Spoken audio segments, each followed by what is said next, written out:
एक रात की घनी अंधकार में एक छोटे से गांव में डरावनी चीखें गूंज रही थीं।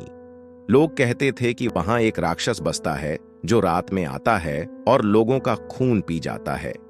गांव की सबसे पुरानी हवेली में रहने वाला एक युवक था जिसका नाम राहुल था। उसने कभी इन चीजों को नहीं माना था और उसे यह सब कहानियां बेवकूफ लगती थीं। लेकिन एक रात उसकी जिंदगी का सबसे डरावना सच सामने आया।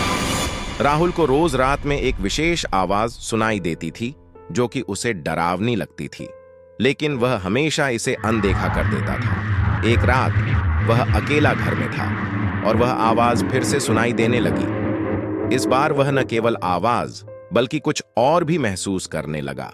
वह महसूस कर रहा था कि कोई अनजान शक्ति उसके आसपास है।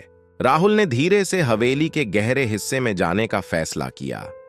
जैसे ही वह एक कमरे में पहुंचा, वह देखा कि वहां एक वैम्पायर था। उसने राहुल को देख लिया और उसकी दिशा में बढ़ा। राहुल का दिल धड़कने लगा और उसने जल्दी से भागने का प्रयास किया, लेकिन वैम्पायर की शक्ति थी अपार। वह राहुल के पीछे पीछे आगे बढ़ रहा था।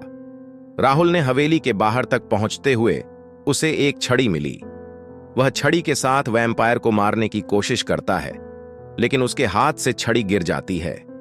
वैम्पायर ने राहुल को पकड़ लिया और उसका खून पीने लगा। राहुल की आवाज चीखते हुए थम गई, लेकिन उसकी आवाज को कोई नहीं सुन पाया। गांव के लोगों ने सुबह उसे मृत देखा और वह अब उनकी डरावनी कहानियों में एक हिस्सा बन गया।